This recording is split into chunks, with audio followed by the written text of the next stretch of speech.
27th 2025 Karur తమిళనాడులో morning 9 AM కి fans అందరూ ఆల్రెడీ గ్యాదరింగ్ స్టార్ట్ చేశారు. ఎండ గట్టిగా కొడుతుంది, వాటర్ లేదు, నీడ లేదు, కానీ ఎగ్జైట్మెంట్ మాత్రం పీక్ లో ఉంది. మన తలపతి విజయ్ వచ్చేస్తాడు. సోషల్ మీడియాలో ఫాల్స్ న్యూస్ స్ప్రెడ్ అయింది. విజయ్ స్టేజ్ మీదకి వస్తున్నారని. క్రౌడ్ రెస్ట్లెస్ అయిపోయారు, ప్రజలు ఎక్కువ అయిపోయారు.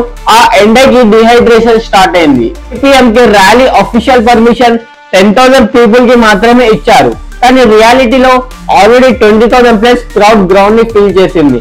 అంబులెన్స్ కి రూట్ బ్లాక్ అయింది. ఈవినింగ్ 7 PM కి 6 hour డిలే తర్వాత విజయ్ కాన్వే ఫైనల్లీ ఎంటర్ అయింది. ఎక్సైట్మెంట్ పీక్ కి రీచ్ అయింది. రెస్ట్లెస్ క్రౌడ్ ఒక వేవ్ లాగా ఫార్వర్డ్ రష్ అయింది. 10:40 కి విజయ్ స్పీచ్ స్టార్ట్ చేస్తుంటే సడన్ సర్జ్, బ్యారికేడ్స్ బ్రేక్ అయింది. జనాలు జనరేటర్ వైపు, షెడ్ వైపు పరిగెత్తుతున్నారు. బ్రాడ్కాస్ట్ వ్యాన్ దగ్గర అరుపులు, అందరూ పానిక్ అయ్యారు. 8 PM నుండి అంబులెన్స్ క్రౌడ్ లో ఎంట్రీ కోసం ట్రై చేసింది. విజయ్ స్పీచ్ స్టాప్ చేసి ఫ్యాన్స్ కి పాత్ క్లియర్ చేయండి అని రిక్వెస్ట్ చేశారు, బట్ డ్యామేజ్ ఆల్రెడీ అయిపోయింది. 39 innocent life lost, 120 plus injured family, nation shock. Karur tragedy ఒక painful reminder. Celebrity craze and political excitement safety లేకుండే డెడ్లీగా మారుతుంది. ఒక సెలబ్రేషన్ ని బోరింగ్ గా మార్చిన రోజు ఇది. మీరు ఇలాంటి వీడియోస్ కోసం ఫాలో చేసుకోండి.